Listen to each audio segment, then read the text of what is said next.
నమస్తే, welcome to Telugu one news. నేను మీ ఫజల్. ముఖ్యమంత్రి జగన్మోహన్ రెడ్డికి జలగండం పొంచి ఉంది.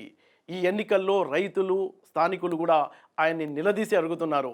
ఎక్కడ ఎలాంటి అభివృద్ధి కార్యక్రమాలు చేపట్టలేదని, కనీసం ఇరిగేషన్ ప్రాజెక్టు కూడా పూర్తి చేయలేదని ప్రజలు ఆరోపిస్తున్నారు.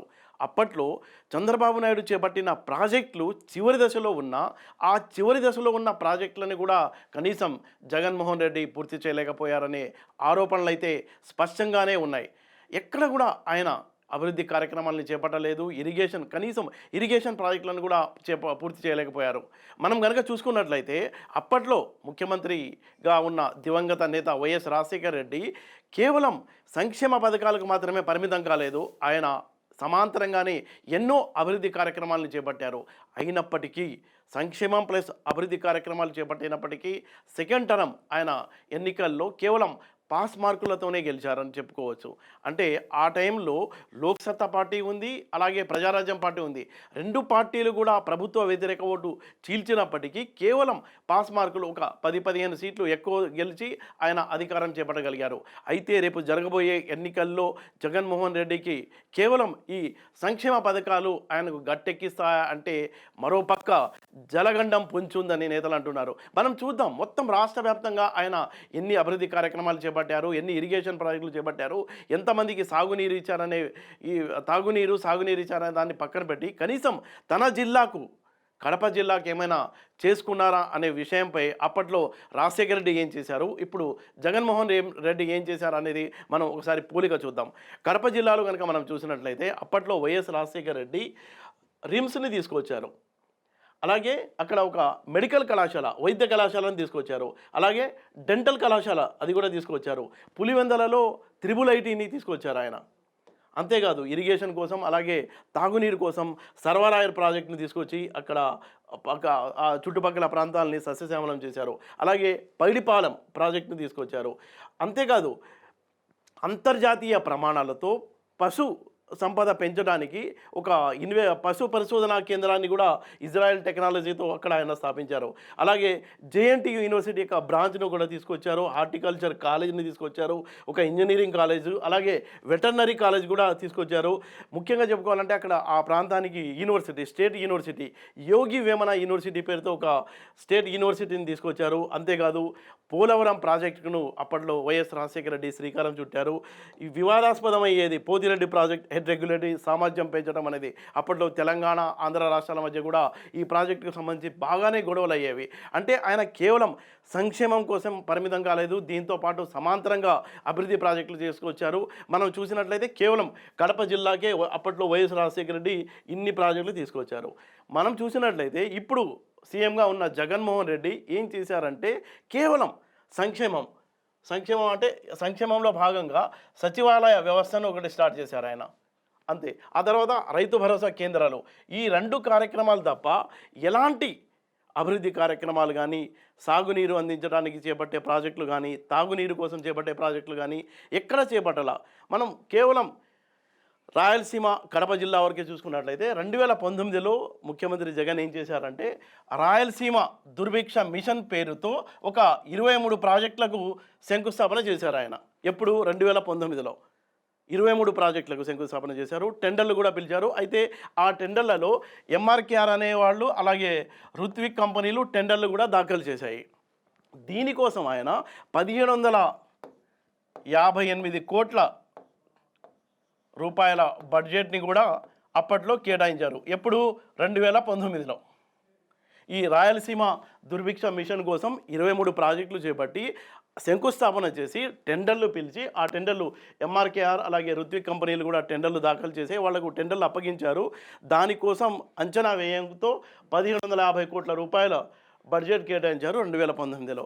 అయితే ఒక్క రూపాయన్నా విధిలిచ్చారా అంటే దారుణమైన విషయం ఏంటంటే అప్పటి నుంచి మొన్నటి వరకు, అంటే 2023 బడ్జెట్ వరకు కూడా ఒక్క పైసా కూడా జగన్మోహన్ రెడ్డి ఈ ప్రాజెక్టుల కోసం ఇవ్వలేదు.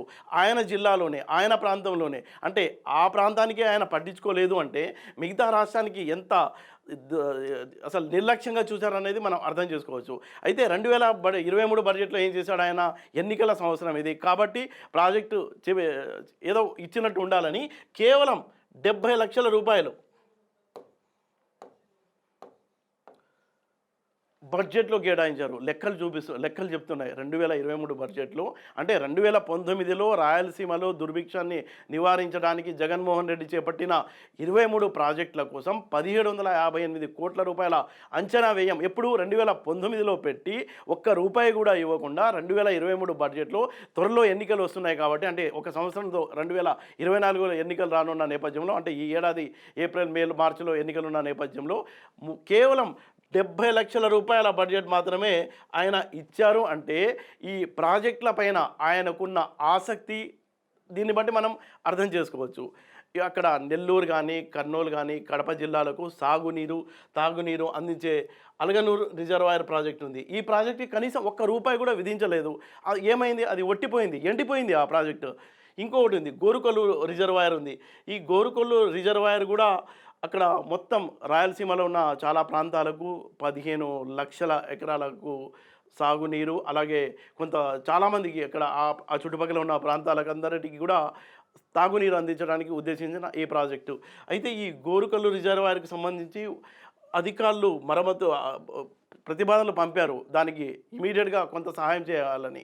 ఆ ప్రతిపాదనలు అన్నీ పేపర్లకే పరిమితం అయ్యాయి కానీ తన ఈ 4.5 ఏళ్ల పాలనలో ఒక్క రూపాయి కూడా విదిలించలేదు జగన్మోహన్ రెడ్డి.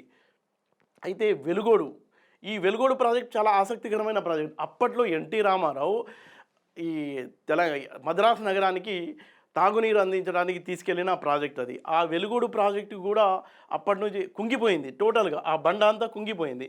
ఈ కుంగిపోయిన బండ కోసం కనీసం అంటే 150 కోట్ల రూపాయలు ఇస్తే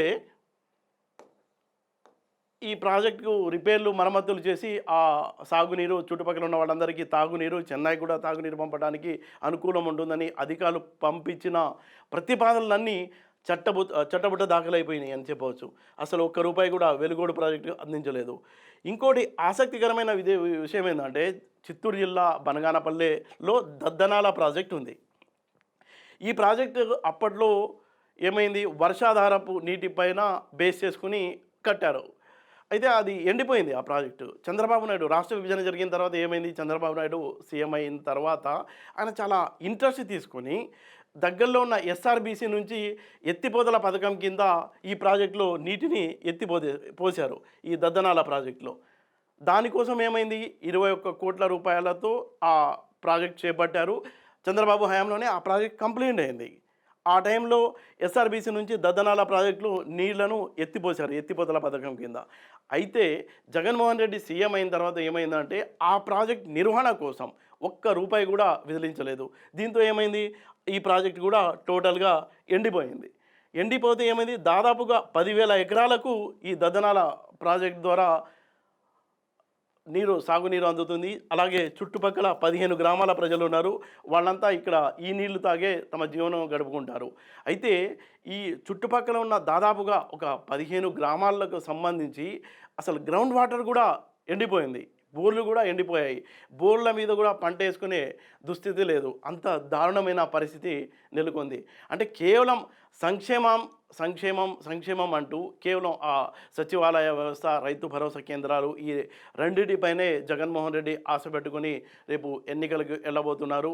అయితే ఇక్కడ మనం చూసినట్లయితే రాష్ట్ర వ్యాప్తంగా ఆయన ఏం చేశారనే అంశాన్ని పక్కన పెట్టి కేవలం రాయలసీమ తనున్న ఈ కడప జిల్లా ప్రాంతంలో ఈ ఇరిగేషన్ ప్రాజెక్టులు కానీ, సాగునీరు ప్రాజెక్టులు కానీ అస్సలు పట్టించుకోకపోవడంతో అక్కడ ఉన్న ప్రజల్లో చాలా అసహనం కొట్టొచ్చినట్టు కనిపిస్తుంది.